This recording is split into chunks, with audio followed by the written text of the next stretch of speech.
Good evening, dear partners. Today is the 24th of January, Friday, and today is the time when we meet. So thank you very much for your attention, for your understanding. Yesterday, you must have read that we've rescheduled the meeting from yesterday to today. We simply had to do it and to wait for one more day. But I see that we don't have fewer people because of that, which means that our meetings are of interest to our active partners and to those who follow the development of the string transportation technology and the development of the crowd investing in general.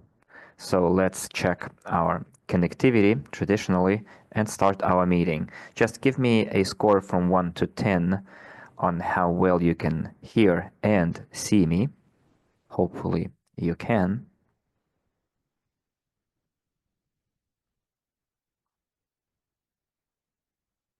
Okay, I'm still waiting for your feedback.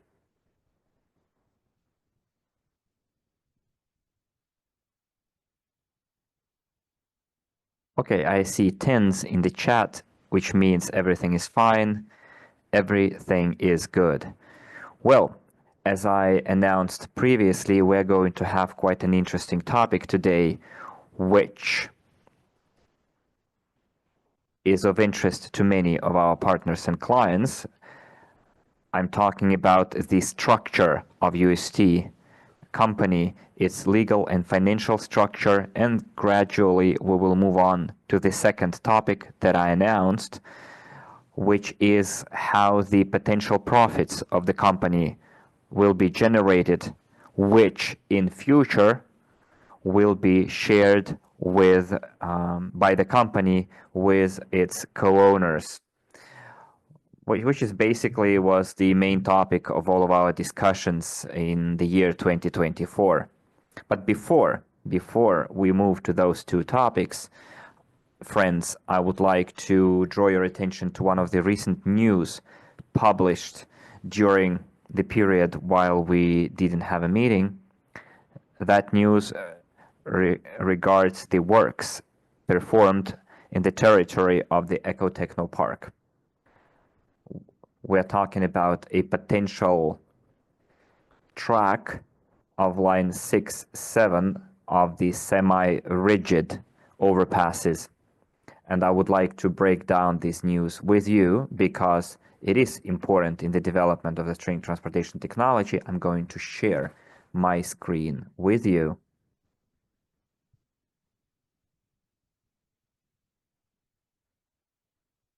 Someone says hello from Riga, and hello to Riga too. So let's read that piece of news together, and I will explain why it is important. So in the Ecotechno Park, the line supports for heavy-duty U-pods commissioned at Ecotechno Park. The construction of two semi-rigid string rail overpasses, line 6 and 7, continues at the UST Technology Testing and Demonstration Center. These trestles are engineered to support heavy rolling stock weighing up to 60 tons. By the end of last year, the supports for the future transport and infrastructure complexes were successfully put into operation. Now we can see how they look like, 1 and 2. And the second one is the most heavy-duty tracks out of the company's range. And Dr. Nitsky very often calls it Santa Barbara. If you remember, in late 80s, early 90s, there was a very popular TV show, Santa Barbara. And there was this intro video with arches. And if you look at those arches, they kind of remind of the intro video of the Santa Barbara TV series, TV show. So following the resumption of construction of Line 6, previously halted due to changes in technical and economic conditions, the project was divided into two phases. Currently, the first phase has been completed, which includes the commissioning of anchoring structures, software, power supply, and lighting. The next stage involves installing the track structure. Once completed, the 912-meter-long line will be the most load-bearing heavy-duty of the company's projects, characterized by high load capacity, rigidity, and smoothness of the track. Notably, the string rail overpass will maintain a low material usage. And construction of line 7, measuring 720 meters, is also underway. It's going to be line 7. You can see the supports here. Last December, the anchoring structures and supporting towers for this semi-rigid string rail overpass were commissioned. This track will facilitate testing of suspended heavy U-pods weighing over 20 tons. So you can imagine how serious the whole structure is and how heavy duty it's going to be. And it's going to be used for testing very heavy U-pods, which again can weigh over 20 tons. A key feature of Line 7 is its unsupported spans exceeding 280 meters. In other words, the distance between supports is quite considerable, 280 meters. And you can imagine the kind of load it's going to bear, over 20 tons, the U-pod's weight. And all of it is going to be take the shape of a light track structure. Hopefully we'll see it this year. This UST design is optimal for transporting heavy-duty rolling stock in challenging terrains or over existing infrastructure. In other words, the importance of this process that has been resumed, the construction of line 6 and 7, shows the versatility of the technology depending to the on the requirements set forth by the customer. And as we've read before, that was part of phase 1, which was commissioning of the anchoring supports, software, power supply, and lighting. This is one of the stations. You can see from one angle, from another angle. So friends, we can see that on the territory of Eco Techno Park, works have been resumed in that area, and I think in the year 2025 they will actively continue performing those works, and we will see the installation of the tracks themselves and then testing, commissioning of U-pods on this very important track structure. So friends, everything is going according to the plan, gradually developing not only on the territory of Sharjah, UAE, but also in the territory of Eco Techno Park in Marina Gorka, which is Belarus. And this is very, very good news for us and inspiring, I'd say. I see some of the partners were asking about the translation. Dear friends, we have translation both into English and Hindi.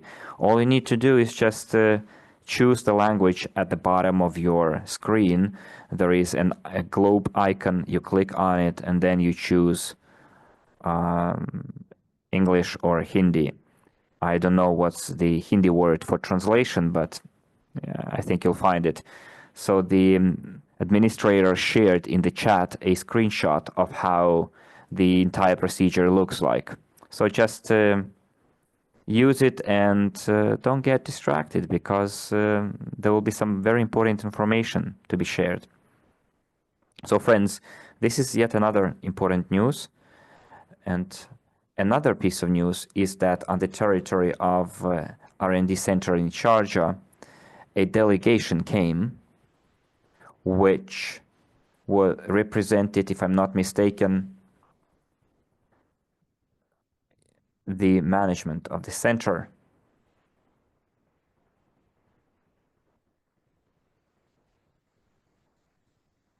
So let me, in order not to give you distorted information, let me find that news and give you the correct information. That news was published the other day.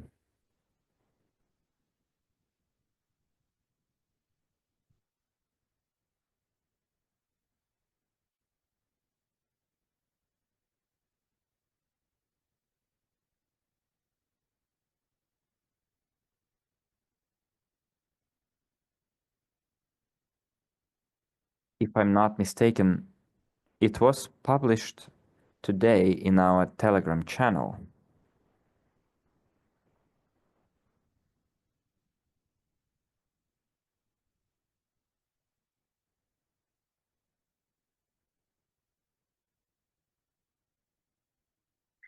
Okay, so the representatives of the R&D Center or Research Technology and Innovation Park of Sharjah visited USky Transport to strengthen innovation partnership, which is which means that the group of companies have already stable partners, and this time around, the park was visited by the director of the government relation and digital transformation and the director of free zone operations.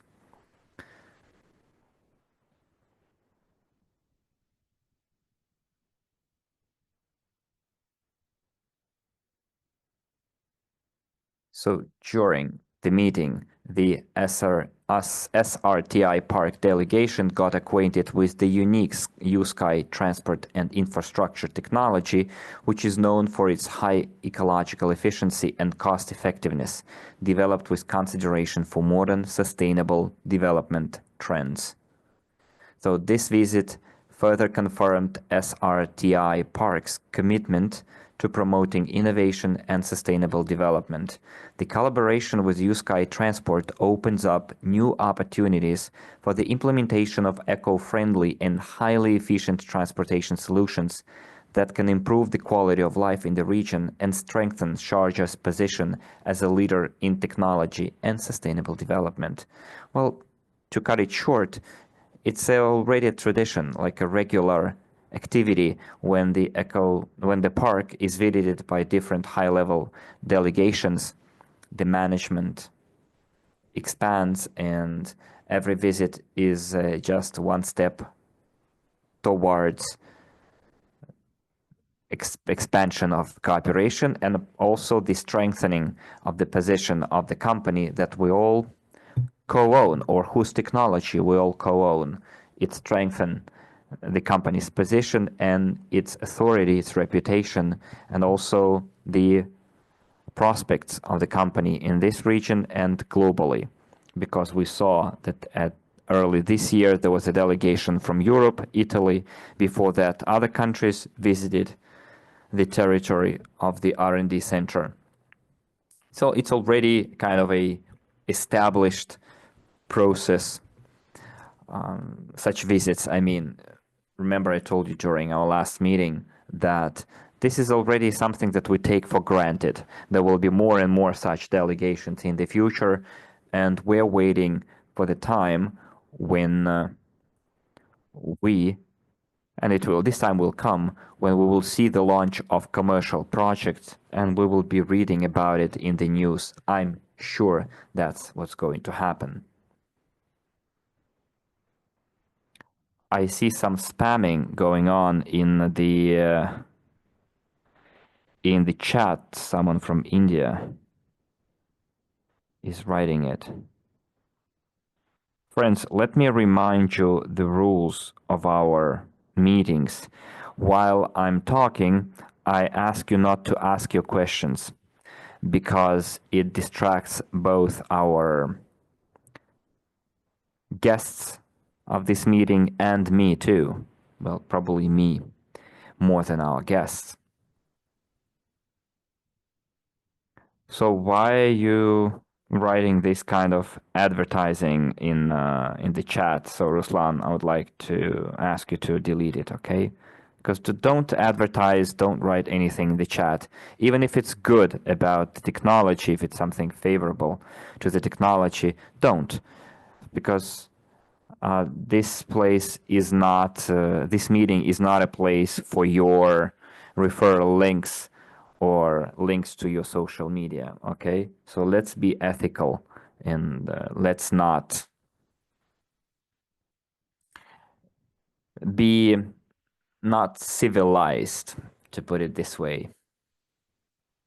So friends, let's move on to the topic that I'm sure everyone is interested in. We agreed that we're going to talk about the USD company structure and how the entire model is built. So I would start from the very beginning, where it all started, throughout dozens of years, and how it came about that a huge group of companies was created, which now numbers quite a lot of assets, material, tangible, non-tangible, and also numbers quite a lot of engineers, personnel. I'm talking about the engineering company right now with the staff of over 1,000 people. So I think we can call it a huge R&D institute. So how it all happened, how it all grew and was implemented to get to know about it, we need to go back in history. So in your opinion, friends, where the entire history started? So I'm going to talk about very simple things here, friends, because we need to be able to explain difficult things in simple terms. So I would like all of you to understand the structure of the group of companies in simple terms. And this is going to be the format we will have our meeting. In your opinion, where did it all start, and what was the decisive factor in achieving what we have right now? So you all know that Dr. Initsky is 75 years old, and Dr. Initsky was doing something right during his life. So where did it all start? Where was the beginning of it?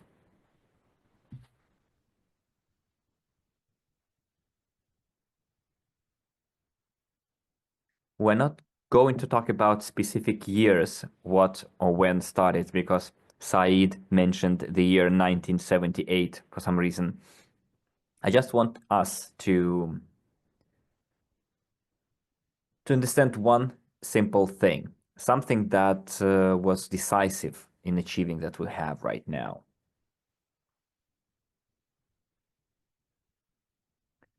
So Olga wrote the correct answer. It all started with the idea of string transportation, but that idea was a spin-off from the main idea, which is the rocket-free space exploration.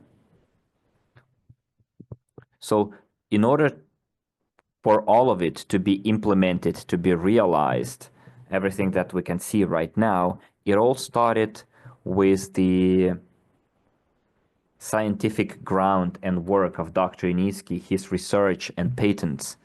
And it all had the pile-up effect. And by the year 2013, Dr. Initsky had a lot of background of how things should be, understanding of how things should be done and how they shouldn't be done.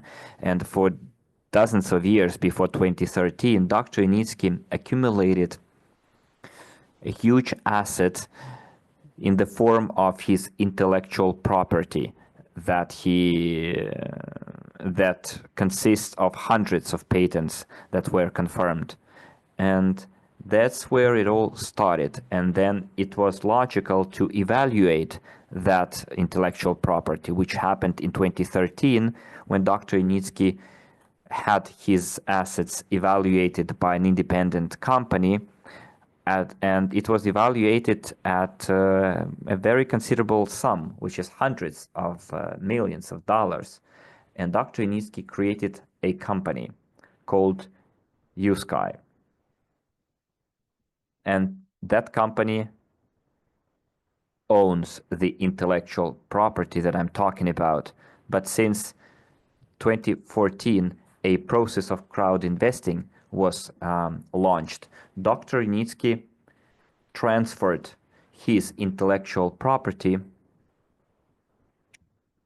well, evaluated assets to the holding company called Global Transport Investments. And that company, abbreviated GTI, was created in order to, first of all, just give me a second here.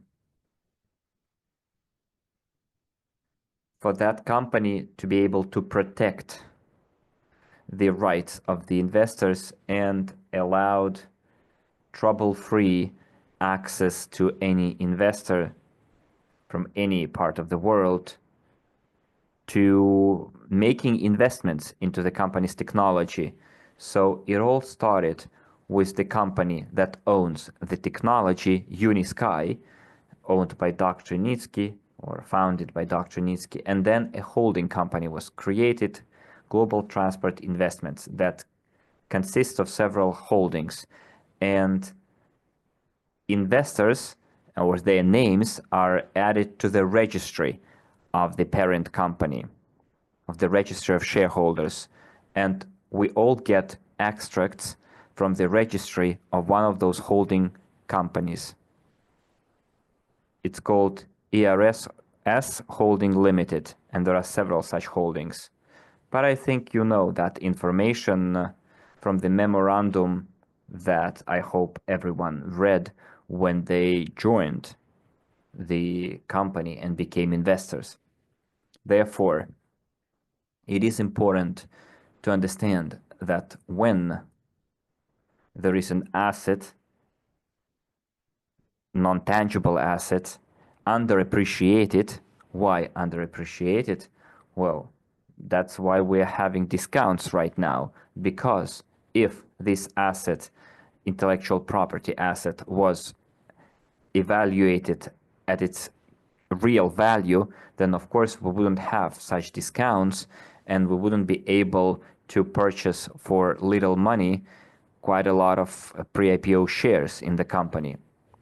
So since 2013, when the group of companies was being created, since then, almost 11 years have passed. And over that time, another number of companies was created that would allow the string transportation technology to be implemented practically in practice. But that practical application should have been backed up by something. In this case, the creation of the technology itself. And for that reason, the engineering company String Technologies Inc. Was created, which task is to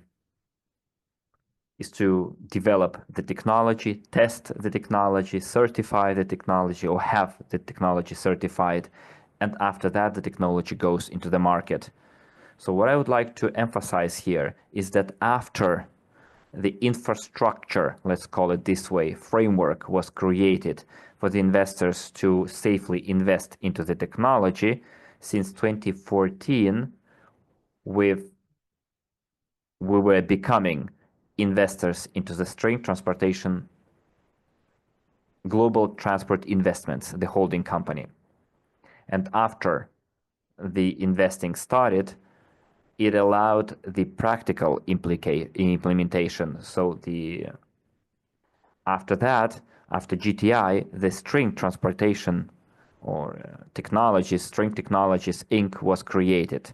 Again, it's an engineering company responsible for construction, like production, showcasing, certification, and operation of string transportation. So that was stage one, which started, well, that was stage two that started in 2015. That's where the String Technologies Inc. was created. So first, 2013, Unisky company was created. The owner had his intellectual property evaluated. Then the owner of the technology made an offer to potential investors on favorable terms to invest into the technology, become its co-owners, and the founder assumed the obligation to implement the technology and bring it to the market. And for that, the holding company, Global Transport Investments, was created. And funds were raised.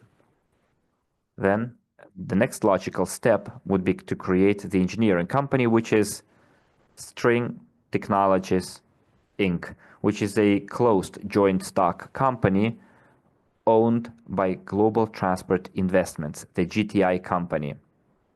So it is basically 100% owner of this engineering company. And here we need to have full understanding that we are shareholders in GTI, and GTI created the company String Technologies Inc. So we are, by proxy, also investors, co-investors of Unitsky String Technologies. So investors have a 100% co-ownership in it. So an engineering company was created that made designs. The Eco Technopark had to be designed and all the works, etc., etc. The next step would be after the designing. In your opinion, what would be the next step of the company after the design stage?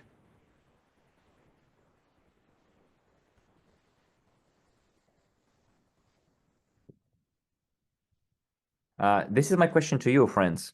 I would like you to answer me. What company was created next?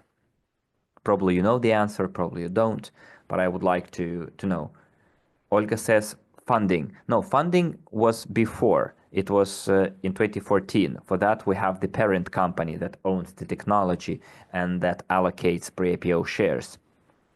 So your answer, funding or fundraising, is not correct. It happened in 2014. Global Transport Investments. Well, GTI was created in 2013, but the fundraising process was launched in 2014. So Satish Kakade says production. So let me put it this way. A production company was created, which is the plant, SV plant it's called, which produces and manufactures all the components related to the string transportation technology. Specifically, all of our U-pods that we know of were produced by that plant. So let's repeat, because repetition makes perfect, practice makes perfect. So first we had the intellectual property owned by Dr. Unitsky, who created Unisky company.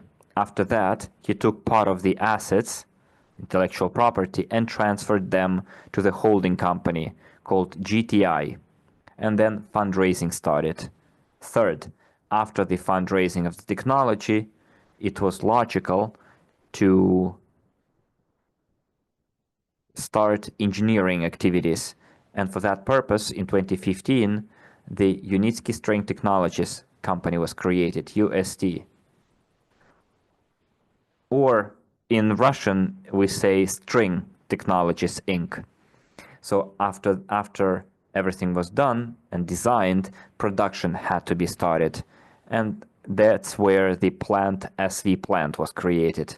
I'm taking you chronologically here, but you need to understand that some of those steps were created in parallel.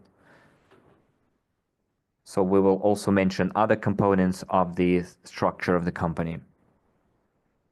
Next.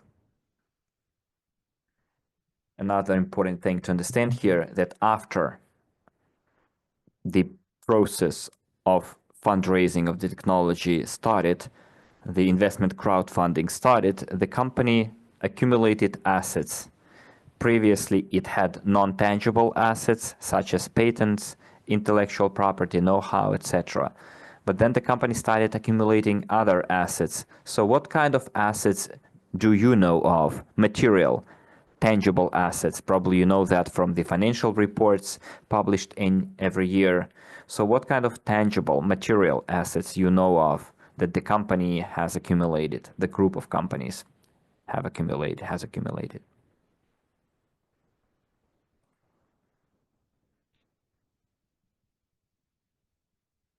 And those companies were created in parallel with the creation of the String Technologies Inc. in parallel with the company that produces components, the SV plant. Someone says Eco Technopark. What do you mean by Eco Technopark?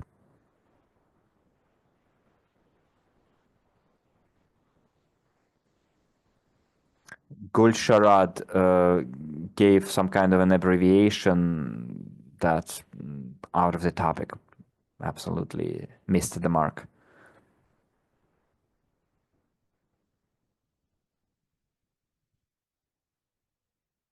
So now you're getting closer. Alexander says SV plant, ETP, Ecotechnopark, and 9-story building of the Construction Bureau. Ruslan wrote production tools. Well, in order for the company to be able to build something, in order to be able to, for example, carry out the production tasks like build U-pods, the company needs machines, machinery, right? So sorry, friends, I will divert here. We have a guest called Alexei. Is asking, please tell us about the main point, when dividends will be paid, which is the main point of interest. So Alexei, if you happened to be here by chance and you want to have the answer to your question, please watch 3 or 4 previous meetings, the recordings of 3 or 4 previous meetings, and you will get the answer to your question. Last meeting, we agreed that we're not going to raise the topic of dividends because we've discussed it back and forth, different angles, different sources, etc. So if you were at the beginning of the meeting, I told you that we would not ask any counter questions while I'm doing my meeting, conducting my meeting. You see, friends, those who regularly attend our meeting know that when I broke down every single word of Dr. Initsky in his end of the year report, and I asked you, remember, did he say that or not? And Dr. Initsky didn't say certain things, yet other people claim that he did say. You know, there is this saying, I remember we had it in my country, then you hear one thing, but you take away a completely different thing. And that's what people are doing here. They kind of hear what they want to hear. So Ruslan, as soon as you see a question that misses the mark or off topic, delete it, please. So Olga gave me the answer. She says machinery, equipment, computers, etc. Yes, exactly. That's the kind of assets I'm talking about. For the engineering company to be able to perform its task, they need material assets. For the design of the first Ecotechnopark, for all the works, computers are necessary. Different software to be installed on the computers. All of it is already material, tangible assets, and the company started accumulating those assets. For that, several companies were created who own those assets, and they are part of the UST group of companies. And one of the companies is called Delta Construction. It's a company limited responsibility, liability company, and it is the owner of the assets that the company owns. In any territory that it's doing, where it's doing its business. Kinner Group is another company that part of the UST group of companies, and Sigma Project, it's another asset owner. So all of those companies that I've been talking about right now, the share of the shareholders there is 100%. And all of those companies are part of the UST group of companies. So here what we need to take away is, it's very important to understand, that the UST group of companies is not... Just give me a second.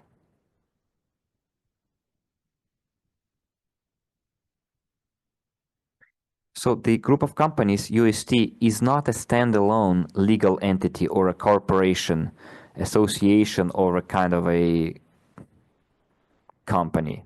entity. Some people might think that when they hear UST group of companies, they think it's just one legal entity. No, UST group of companies is a structure of interconnected legal entities aiming to implement the string transportation technology, UST technology. So basically, it's a framework consisting of companies and legal entities that are interconnected and created for the common goal of implementing the string transportation technology. Therefore, this is a very important thing to understand, that UST group of companies is not just one legal entity, as an association or corporation, or I don't know, a holding. No, this is very important. It's a group, a structure of legally interrelated, interconnected companies and legal entities. So let's recap again. First, a company was created by Dr. Initsky, Unisky, its owner's company, which was based on the intellectual property that was evaluated at more than $400 billion. Part of that property was transferred to the Global Transport Investments in order to launch the fundraising process to back the technology, for the technology to be implemented, to brought into life. So basically, a framework was created to raise funds through the holding company. Fundraising started, therefore, the parent company, which owns the intellectual property, created the most important company, the heart of the project, which is the engineering company. It's String Technologies Inc. Third step, in order to implement it all, production facilities had to be created that already implemented, created dozens of rolling stocks, motor wheels, and other units and components related to string transportation. So SV plant was created, our own production facility. Fifth step or bullet point, for all those assets that the company started owning,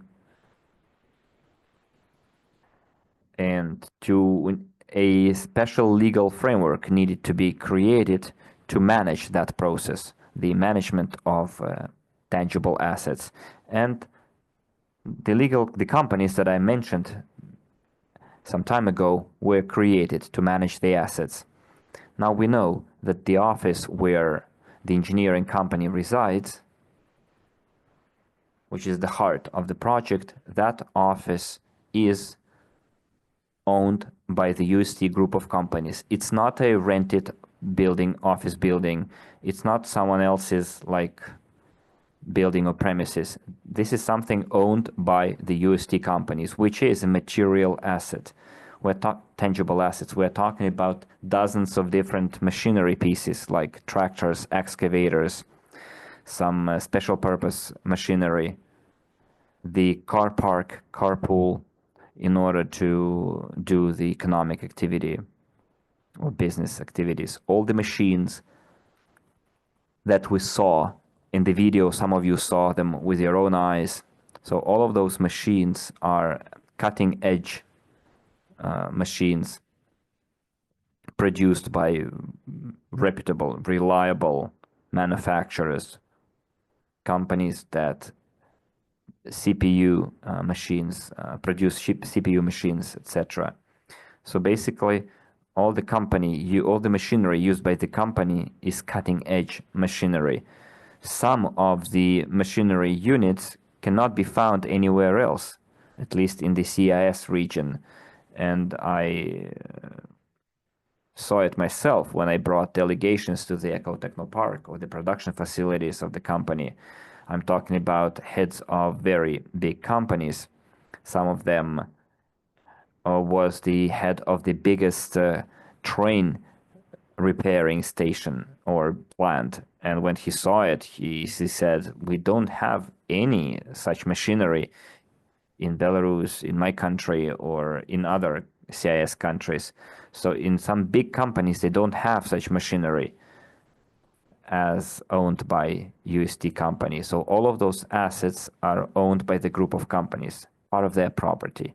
So here we all need to understand that all of it is declared or stated in the financial reports that the company's been publishing since year one of working in the territory of the Republic of Belarus. The String Technology Inc. goes through annual audits. And if you watch those, check up those financial reports, then you will see that the company is accumulating more and more different assets. Or, well, adding different tools, instruments, or machines, or let's call them production technological tools or machinery, because don't have a technological background, but I just wanted to have the basic understanding.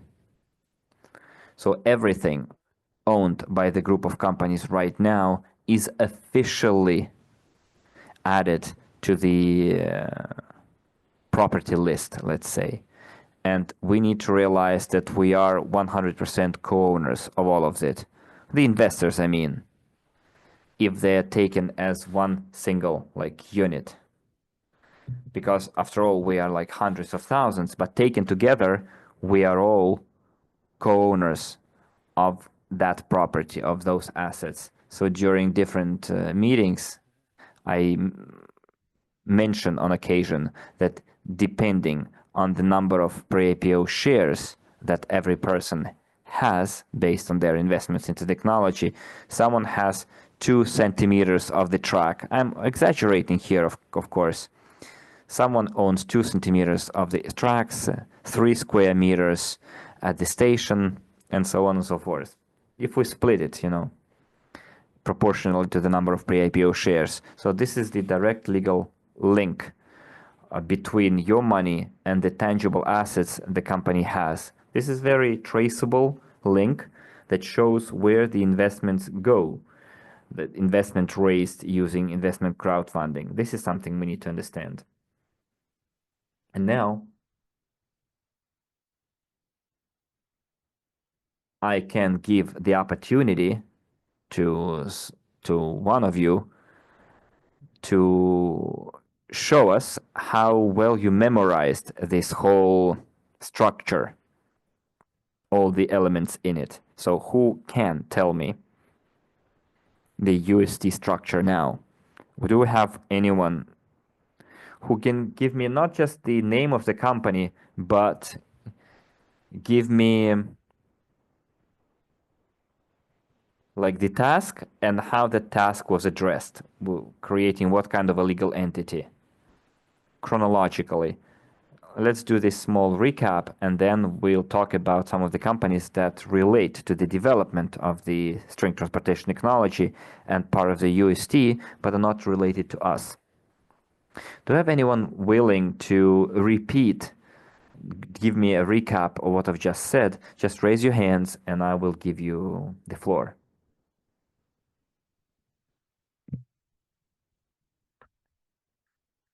Do you have anyone courageous enough to do that?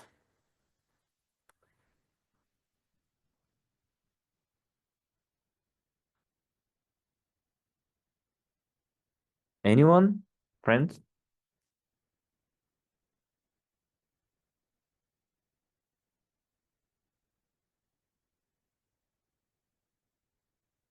I see no hands. You're shy, I guess. Well, in this case, let me repeat again. Alexander says, you named some of the companies that I heard for the first time. Well, yes, Alexander.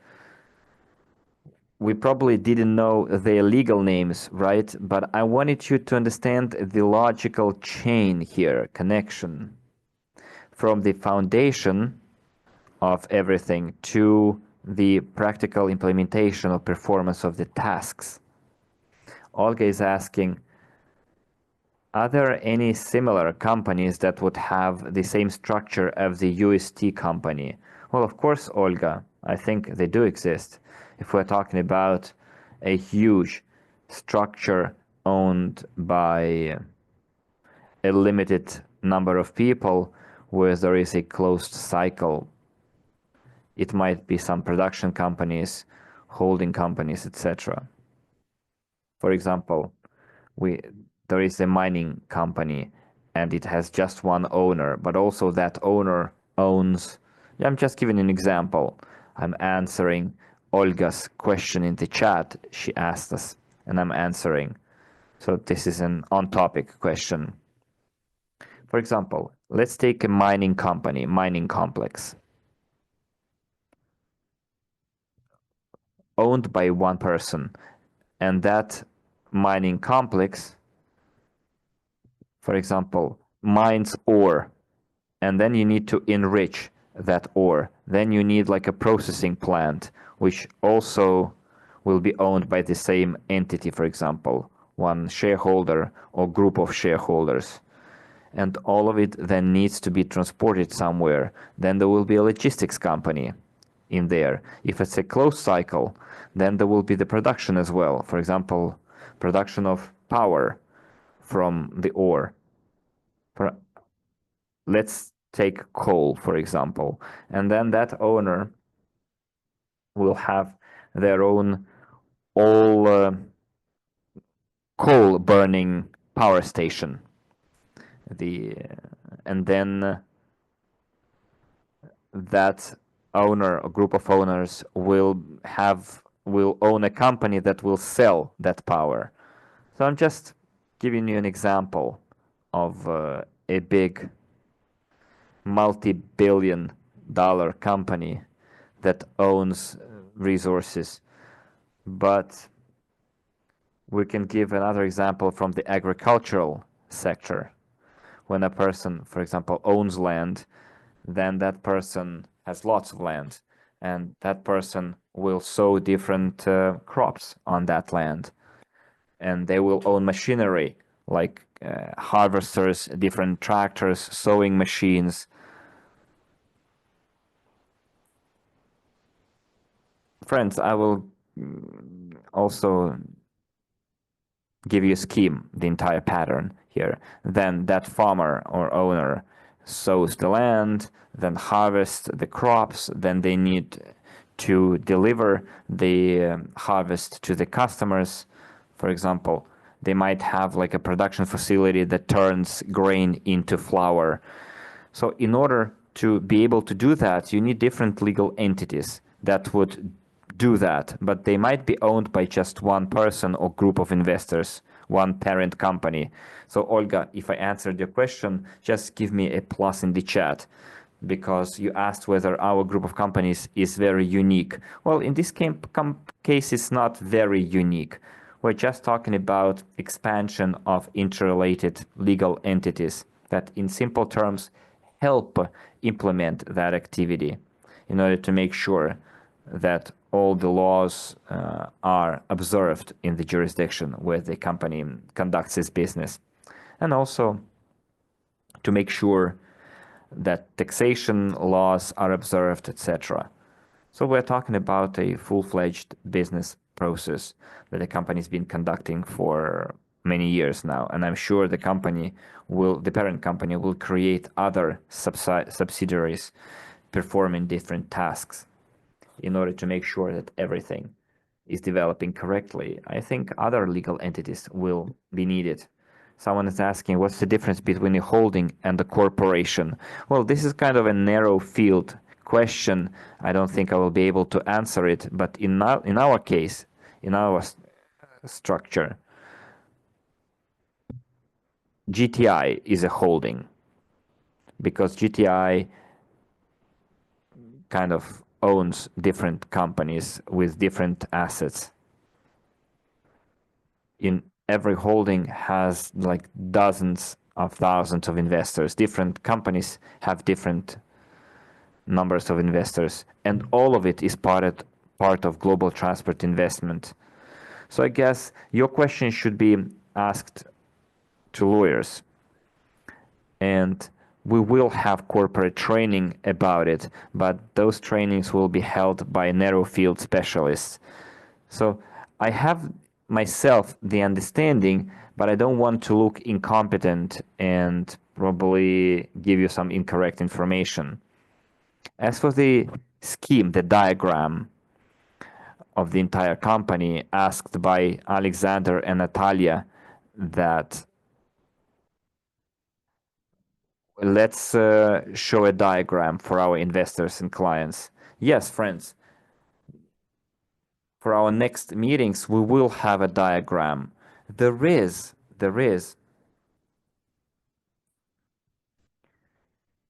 some kind of a diagram in the investment memorandum. It has the schematically drawn structure of how the holding company looks like, GTI. But since then, the company created other legal entities under it, and there will be news published about it on the official website of the company, GTI, but right now we are able to discuss it here, live. So during our next meetings, we will go deeper into that topic, repeat that topic to memorize it better, and then eventually I will draw the entire diagram on the whiteboard for you. So what else I wanted to add here, friends? What kind of other companies are part of the UST group of companies? All of the companies that I've just mentioned are companies that own tangible and non-tangible assets. And there are also companies that do not own material assets, but they are legal entities that also perform their task. Let me mention those companies to you. So let me rephrase it. Going back to the very beginning, there was a technology, an idea, intellectual property, then design was launched, then production and asset accumulation. Then the company reached a stage where it certified its technology and brought it to the final stage. So the product is now certified and is ready to go to the market. Everything has been certified, and we know that. So what would be the next logical step? The next logical step would be marketing and commerce. So the technology needed to be promoted into the market. And in order to promote, facilitate commercialization and the implementation of the technology UST, marketing companies were created that now successfully do their business and operate in different countries, in different continents. Those companies are independent, they are not owned by us, by investors, and they do not own UST technology. So they do not participate in the profit sharing as co-investors do. The main purpose of those companies is to be representative office or intermediaries in the key regions and countries. For example, there is a MENA region, which is Middle East and North Africa. And the center is in the United Arab Emirates, Discovery Company. And this is the test and certification center of the USky technology. In the CIS region, there is String Technologies Inc. It's a, sorry, it's not,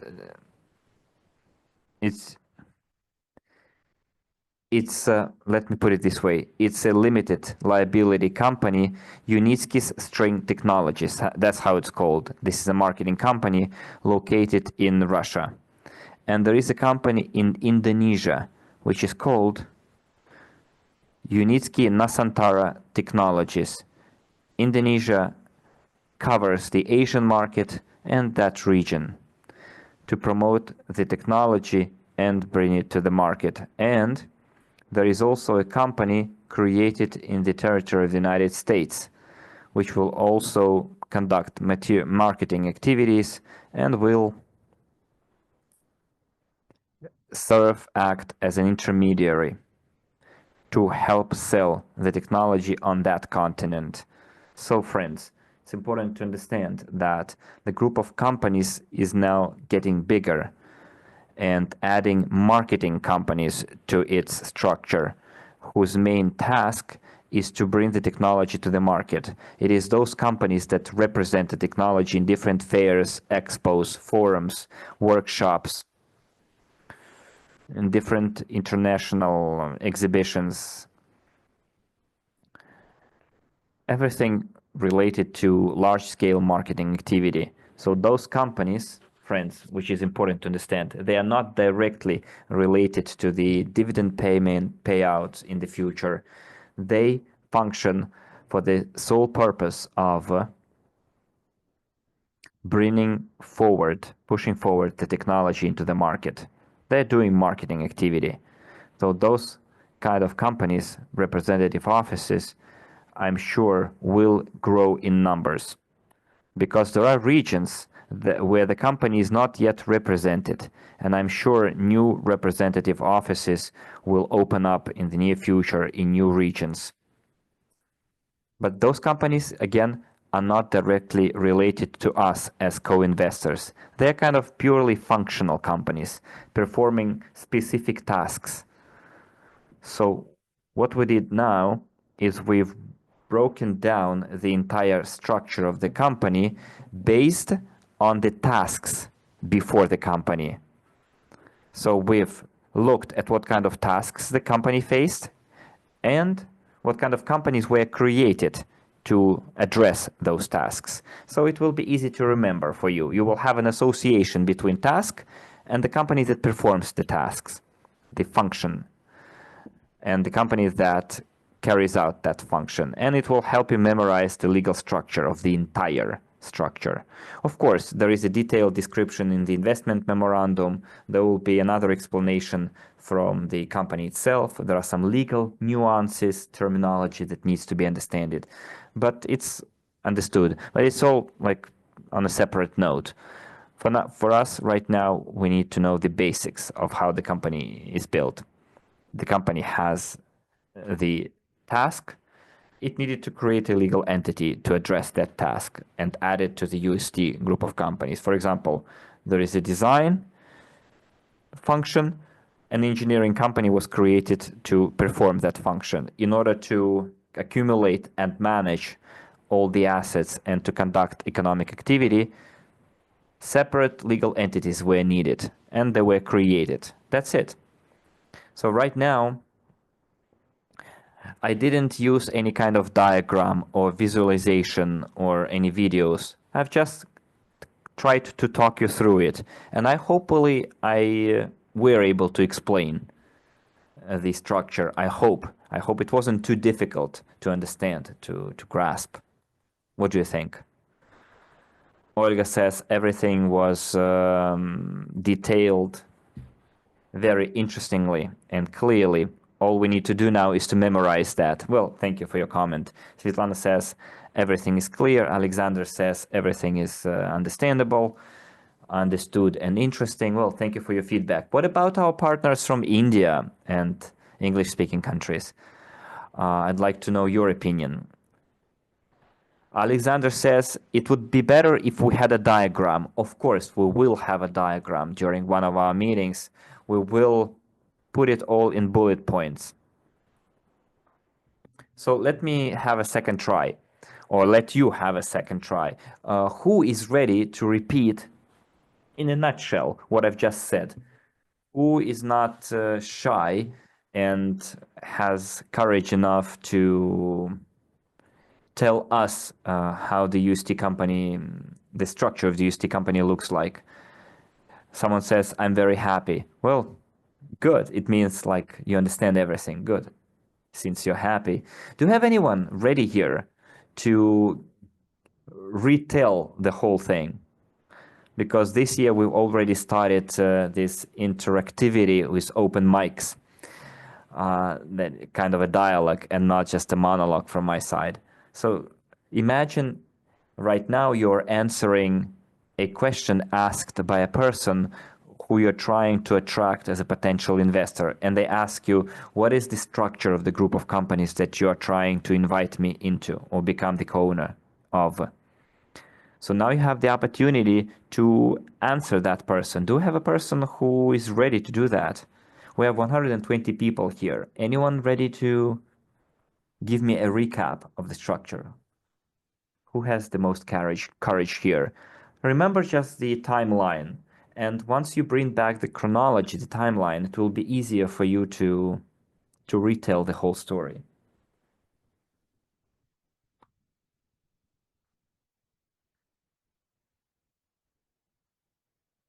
Friends,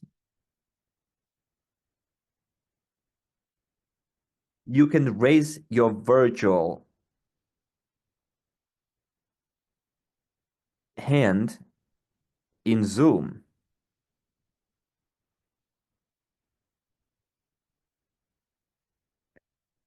So you're shy, I see. Okay, so let's go through it again, and then we will move on to the second part of our today's meeting, how profits are generated, potential profits by the Global Transport Investments Company, because it is the ultimate beneficiary of the entire UST group of companies structure. So memorize it, remember it. First, intellectual property. The main asset that Dr. Unitsky had was his intellectual property. In 2013, the intellectual property was evaluated, the owner's company was created, Unisky, and then Dr. Unitsky transferred that asset to the GTI holding. So why GTI was created? In order to conduct transparent and reputable framework to raise funds, to create a framework to raise funds. So funds are raised through global transport investments. Next. Also, you need to understand that Unisky is not directly related to us. Unisky is owned by Dr. Unitsky solely, and he is also co-owner of the Global Transport Investments. And that's where he gave his intellectual property over. So we, together with Dr. Unitsky, are all co-owners. Dr. Unitsky invested his intellectual property. We invested our investments money. So a global transport investments company was created with all its holdings. Then fundraising started in from 2014, and then in 2015, an engineering company was created called String Technologies Inc., closed joint stock company, whose main task is engineering. And engineering includes design, everything related to the creation, testing, bringing into production string transportation. So design started, and the next step would be to start producing, to start manufacturing U-pods and all the units and components of the string transportation. All of it is produced by the company itself. And SV plant was created for that. And in order to manage the tangible assets correctly, that is growing in number in the form of real estate, like office buildings, in the form of tangible assets such as machines, production machines, cars, like special purpose vehicles. For that reason, a number of legal entities were created that would manage all those assets. That's it.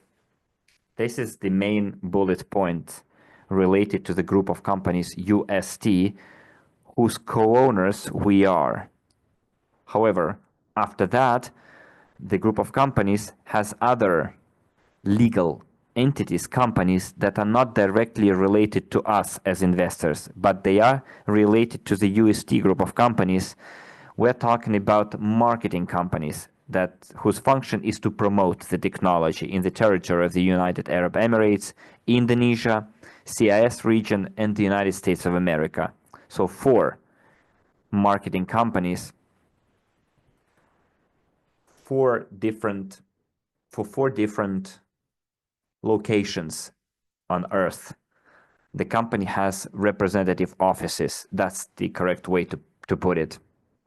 And those companies on those markets in Indonesia, the Middle East, North Africa, CIS region, and the United States, the companies are promoting the string transportation technology for the group of companies to have potential orders placed, and those companies represent the technology on different forums, exhibitions, expos, industrial fairs, international events, local events, doesn't matter.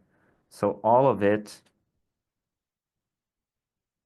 is actively done right now, this active commercial activity. So in 3 minutes, you can easily explain to a person what it all looks like, how it all looks like. Natalia says, I agree with you that we need to create a professional presentation with pictures and videos for partners. Respectfully yours. Yes, Natalia, we will all have it on our updated platform. We will have corporate training that would cover all areas of activity that we're doing, like marketing activity, familiarization activity, familiarization with the string transportation technology. And all of our partners need to understand those basics. And for each training section, we will have special slides, presentation created, and all of that information will be represented there schematically if needed be. So the purpose of today's meeting is just to discuss this topic for you to have at least some logical connection in your head between different legal entities and their functions that would help you restore in your memory the entire structure based on the timeline of the 11-year timeline. It's like cause and effect. So I explain it to you today within the cause and effect framework. So there was an idea, the idea was evaluated, then money was needed for that idea to be implemented, and then in order to implement it, a specialized team of engineers needed to be set up. So the implementation of the technology started. So first engineering company, then production companies, then asset management company, and then marketing. That's it. So this is a nice timeline-based cause and effect breakdown of the entire structure, and I think it will be easy to memorize. Natalia says, first there was a thought, then word, then materialization, and then on paper, and then on land in Ecotechno Park of Unitsky. Well, yeah, that's kind of a simple way to put it. Something complex to be explained in simple terms. But that's not really very complex, even if you've never faced that technology before, and if legal and financial matters are difficult for you to grasp. Still, this way to explain it seems to be quite easy. An easy way of delivering this kind of information, easy to memorize. Okay. And now, friends, let's give it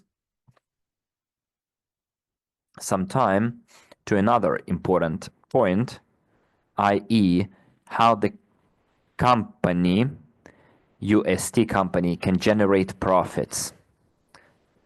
And my question to you is how UST group of companies can generate profits currently and in the near future.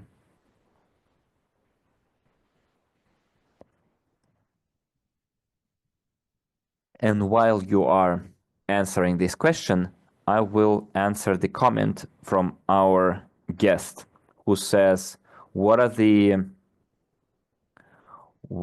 terms for the next project launch? We are all waiting for it. And I will tell you about it tomorrow at the closed meeting. We'll talk about the first steps that need to be done in order to become the clients, of the updated platform, not project, platform. So all of the partners who would like to become active partners and cooperate with us through the updated platform, you're welcome tomorrow. So we see feasibility study, pre-design, and design works. And my question was how the UST group of companies will generate profits today and in the near future. And Alexander gave the right answer to my question. That's the source of revenue of the company: feasibility study, pre-design, and design works. So friends, I hope you understand how money is generated through feasibility studies and design. It is a potential source of revenue. Why do you think it is? Do you know?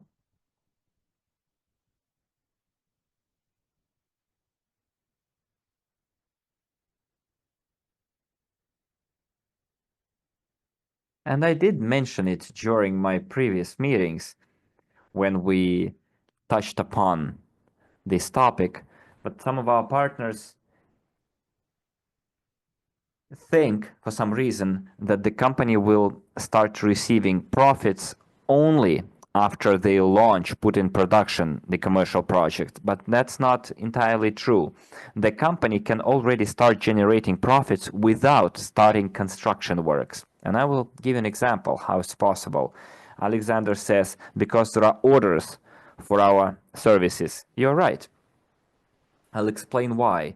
The main type of activity or business of Unitsky String Technologies is the engineering activity, because this company is an engineering company. And what is engineering, friends?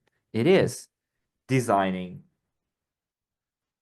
which is basically its main activity as far as the implementation of the commercial projects is concerned.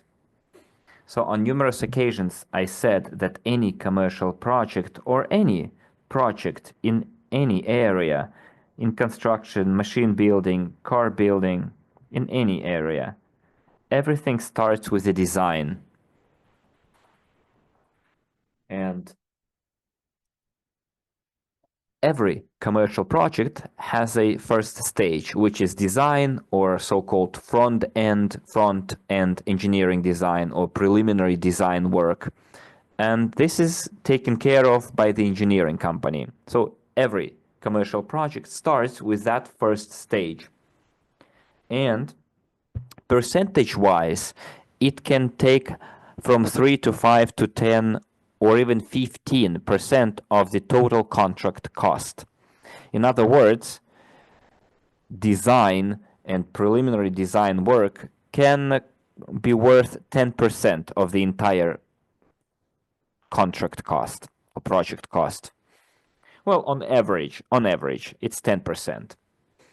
So, and if now we take as an example, like the group of companies or the engineering company, let's say, receives 10 or 20 orders for design and preliminary design and feasibility study, and we can assume, I'm giving an example. Please note that it's not an official information that the company already has those projects. No, I'm just making up an example. So let's say, assume that the company has 10 projects in the pipeline worth $100 million each. So every commercial project, let's say, has a minimum cost of $100 million. So how much money will be allocated for design out of that sum? Friends, be interactive. Give me your answer. This is a question to you. So let's have this Q&A, but I will be asking questions and you will be giving answers. So a project is worth $100 million, how much money will be given to the engineering company for design? Someone says 10 million. Yes. And let's say the company has 10 such projects in the pipeline. So how much money will the company get as a payment for design? Someone says 100. Correct. $100 million, which is the potential revenue of the company for feasibility study, pre-design, and design. So it turns out that the company receives an order for design work, front-end engineering design, feasibility study, and gets this kind of down payment, $10 million per project. And the company has 10 such projects, so the company already generated revenues, not profits yet, but revenue of $100 million. Then the company has costs, salaries, different bonuses,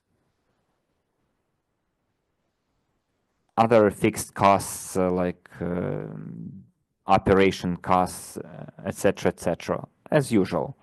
And after deducting all the costs, so the company received 100 million as revenues.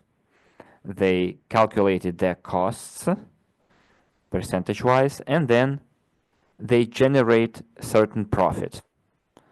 Revenue minus costs. So again, we're talking theoretically here. Let's say the company bears 50% are costs. So they spent 50% and 50% stays with the company out of a million. So let's say the company has 10 projects.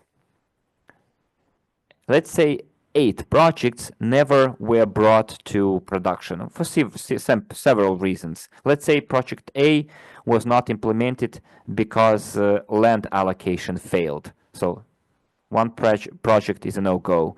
Second project, let's say it was initiated by a governmental official whose term of office is over. The new administration decided not to continue the project that was originally launched by the previous mayor or official.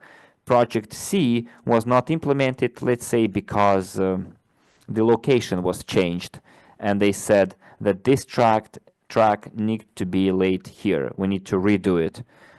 And the customer is ready to bear additional charges. Project D was not implemented for another reason. So out of 10 projects, the company has 2 viable projects ready to go to construction stage. So here's my question to you, and I already gave the answer to that question. So does the company really need, or let's say, is it a necessary condition for the company to start generating profits to be able, no, is it a necessary condition for the company to start construction in order to start generating profits? The question is no, because design, pre-design, and feasibility study already bring money, and UST as the ultimate beneficiary, and we're co-owners of that company, already generated profits. And where does it generate? At the preliminary design, and feasibility study stage. Next, what kind of other sources of profits or revenue can there be? We already said engineering part. What else the company has that will allow it throughout many years to generate revenue once the technology is commercially implemented? So what else the company has?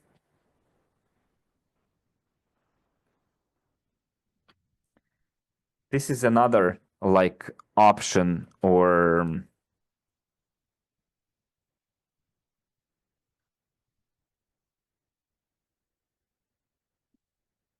someone says sales of U-pods. Well, you mean sales of the rolling stock, right? That will be also part of the orders from potential orders. Okay, this is one possible source of revenue, which is expansion of production. Someone says construction. Well, friends, Usually commercial projects imply construction as well, done by the local contractors. Well, the company will be doing the so-called supervision of the construction in order to make sure that the technology is observed, the process is observed. Someone says maintenance. Well, service maintenance, right? Repairs, etc. Or Alexander says the company has other competencies in designing other infrastructural facilities. Yes, exactly. The company can design different structures. The company can receive other orders for designing bridges, for example, and other things that is within the competence of Dr. Initsky and which Dr. Initsky is knowledgeable about and his engineering school is competent in. And basically, String Technologies Inc. or Unitsky String Technology is an engineering school. So use other competencies, correct. So sale of rolling stock, then maintenance of the complex. Next, Alexander said royalties from the operation of the transportational infrastructure. And here, and I did ask that question. So the company has its intellectual property. And it is logical that in some projects the company will enter into license agreements, according to which royalties will be paid for using the technology. It might be some fixed percentage. What else theoretically there can be? So it is very important to understand here, dear colleagues, is that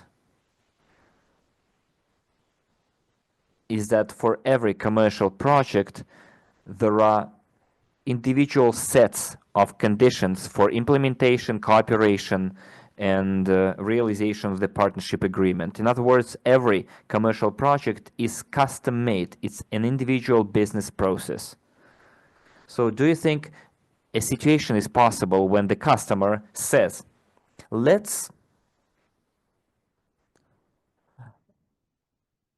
add your design work as a share in this commercial project? For example, we're not going to pay for your design work, but you will own the final infrastructural facility. Do you think it's possible that such a proposal is made to the engineering company? Yes, it's possible. In this case, the group of companies will be co-owners of the facilities built within the project.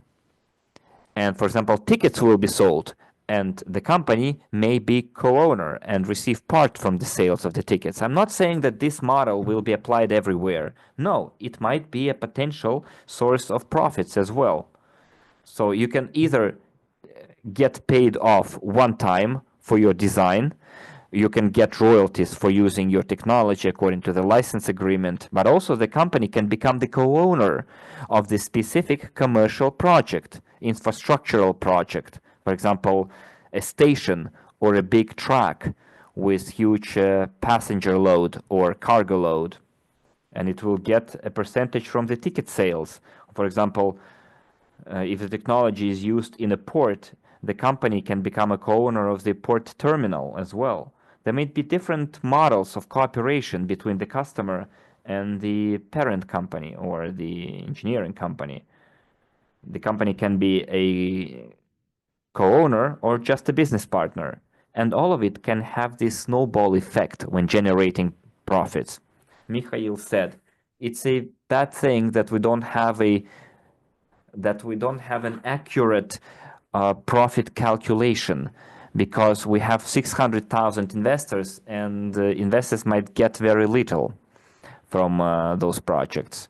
Well, it's impossible to give an accurate number of the profits. I gave you already 5 different sources of profits. If you ask this question to Dr. Initsky, I'm sure Dr. Initsky would give you several dozens of possible sources of profits. that would come to his mind right away. I was able to tell you 5 off the top of my head here. So we can't really say, give you an accurate number. For example, Mikhail, would you be able to give me an accurate revenue projections of Apple or Google?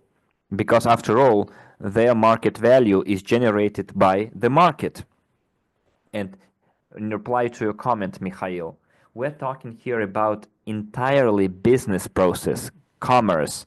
But please don't forget, friends, that you need to add to all of it the intellectual property. You need to add to all of it the potential for the development of the technology and its scaling in the market. And by the time the company goes public, and it will happen sooner or later, by that time, a big role will be played by the value of the intellectual property, the influence of the capitalization. So the capitalization will be influenced not only by the commercial projects, but also by the market supply and demand for the company's shares in the market once the company goes public, launches its IPO, and when the company will be listed on different exchanges. So now if we take Mikhail's comment, who said that the profits per investor might be very small, here's where comes the most interesting part. I already gave the example of Apple and Google. Those are companies that have basically virtual products. I mean IT products. And the string transportation technology will be backed by tangible assets in the form of every centimeter of thousands of kilometers of roads. So those are tangible assets that you can touch and that you can evaluate. Add to all of it the evaluation of the intellectual property plus market demand, which is the speculative market that can positively influence the evaluation of the company in general, the capitalization of the company. And here, friends, it doesn't matter how many thousands of people invested into the technology, because here we're talking about a completely different exponential growth, different kind of money. If you take Apple and Google right now, they are evaluated as $1 trillion companies, but they don't have assets worth those trillions of dollars. They don't have assets to back it all up, to back their current market value up. And I hope you, even not being like qualified investors or financial specialists, still understand that those companies do not own actual assets to back up their market evaluation, their current market capitalization. It's all speculative. UST group of companies is a completely different thing, different potential. And I mentioned on numerous occasions that in the future, the UST group of companies might become one of the most expensive companies in the world, because it is based on the technology which is backed by the real sector of economy. It's concrete, it's metal, all the materials, raw materials that are used in real life. And we need to all understand that. So friends, talking about the year 2025, year 2026, while the company hasn't yet started building or construction works within new projects, the first project has already been launched. This is the first springbird swallow. It's the project in the Aquarelle. And the technology has proven viable. Not a single hater can say that it doesn't work, it won't go. We're far past that stage. It's already been implemented. It already is going. Now we're waiting for new commercial projects to be implemented. But while it's happening and while we're waiting for the construction works to start, the company already generates its revenue Thanks to the engineering works, design, front-end design, and preliminary design for the orders project that are currently in its pipeline. And we're not talking about 1, 2, or 3 projects. We're talking about several dozens of projects. And thanks to that, the company can already start generating revenue, then deduct costs, and have a net profit. And then the GTI can make a decision on when to start sharing those profits, start paying out remuneration, and what kind of shape or form that remuneration should take. As you remember, in the declaration of dividends for 2024 from GTI, there's a formula used. After profits are generated, certain part of the revenue, certain part of that revenue goes to be reinvested into the technology, and the remaining part will be shared across investors.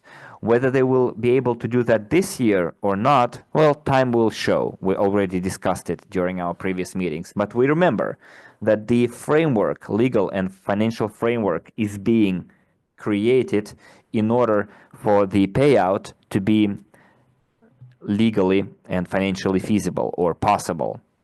But we remember that some people do not still understand why I'm saying that Dr. Yunitsky didn't promise dividends in 2025. If we listen to his words carefully in the end of the year video reports for 2023 and 2024, he said that a financial legal framework or infrastructure is being created to pay out remuneration to investors, but not that the actual payout is going to happen.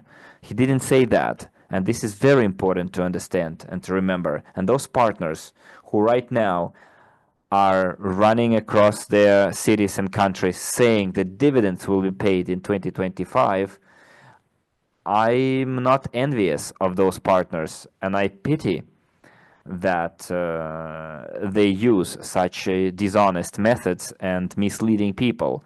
So guys, if you hear people say who promise dividends in 2025, I ask you to kind of try to record this and then report it to our platform.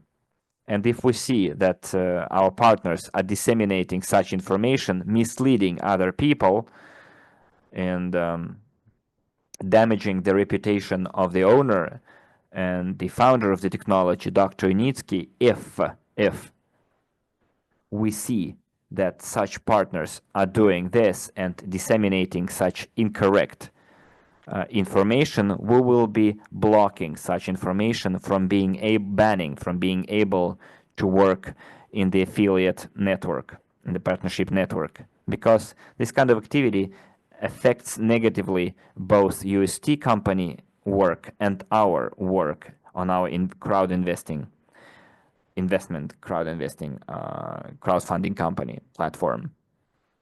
So you need to have the correct understanding how the group of companies UST is built, how the potential profits can be generated by the company.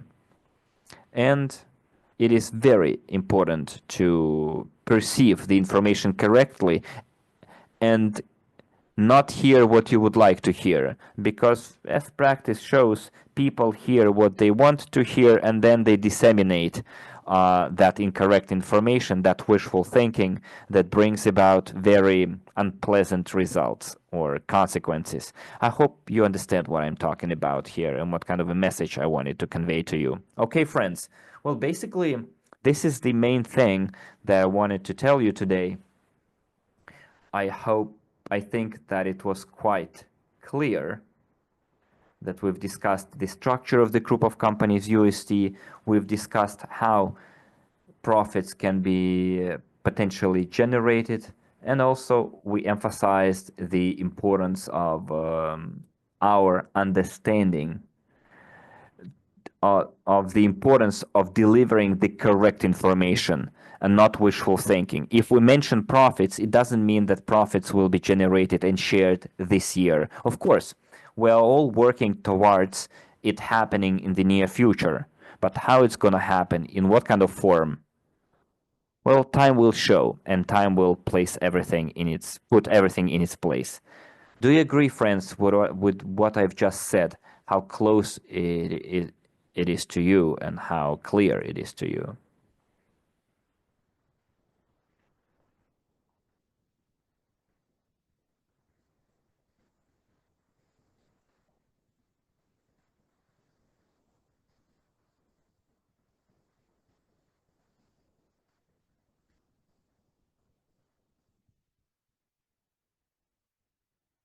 Everything is clear, someone says. Andre wrote, yes, thank you. Cool. Cool. One of the partners I see gave us key features, right? I see like bullet point based plan. Let me have it translated in Google Translate, see what it means.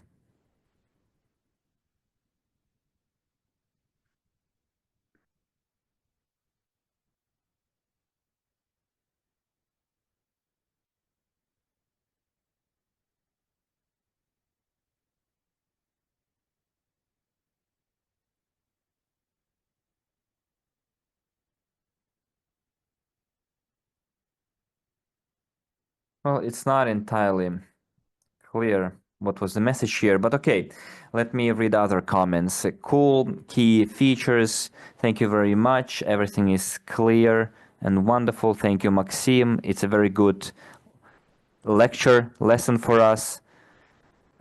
Thank you. Yeah, thank you for your feedback, for listening to me.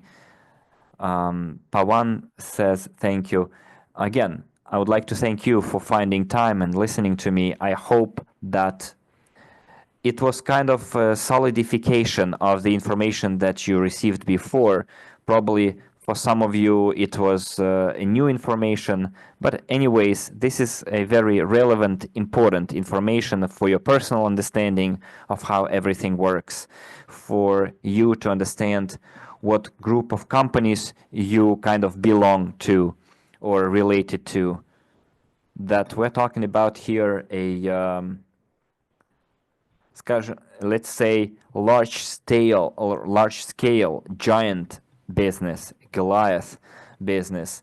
And I wanted to showcase to you that everything is management in an adequate way, that the entire business process is managed correctly.